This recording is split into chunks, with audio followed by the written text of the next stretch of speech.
ভোটের দিন যত এগিয়ে আসছে রাজনৈতিক দলের প্রার্থীরা তাদের প্রচার বাড়াচ্ছে। ব্যারাকপুর শিল্পাঞ্চলের অন্তর্গত নোয়াপাড়া বিধানসভা এবার খুবই নজরকাড়া কেন্দ্র, কারণ এখানকার তৃণমূল প্রার্থী তৃণাঙ্কুর ভট্টাচার্য আর তার বিপরীতে বিজেপির প্রার্থী হয়েছে দাপুটে অর্জুন সিং। এটা ছাড়াও আরও একটা গুরুত্ব রয়েছে, কারণ এই বিধানসভার বিদায়ী বিধায়ক মঞ্জু বোস তিনি নোয়াপাড়ার শহীদ নেতা বিকাশ বসুর স্ত্রী, আর তিনি ইতিমধ্যে দলের ওপর অভিমানে রাজনীতি ত্যাগ করেছেন। আর এই ঘটনা নিয়ে তৃণমূলের অনেক নেতাকর্মীর মধ্যে দলের প্রতি অসন্তোষ লক্ষ্য করা গেছে।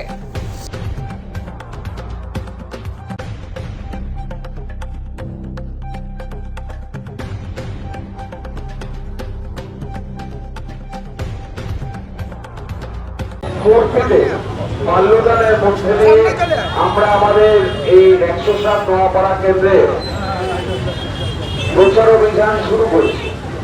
আমি এখন অব্দি প্রধানত লিডারশিপদের সঙ্গে কমিউনিকেশন, কর্মী সমর্থকদের সঙ্গে গুরুত্বের মধ্যে কমিউনিকেশনে জোর দিয়েছিলাম এবং সেখানে ঢুকতে বেরোতে যেগুলি মানুষের সঙ্গে জনসংযোগ সেটা অবশ্যই করেছি, কিন্তু তার বাদে আমি অফিসিয়ালি আজকের এইখান থেকে শহীদ বিকাশ বসুর মধ্যে মাল্যদানের মধ্যে দিয়ে তার 6 নম্বর ওয়ার্ডে লোকসভা ক্যাম্পেইনের মধ্যে দিয়ে আমি আমার প্রচার অভিযান আজকে এখানে শুরু করছি।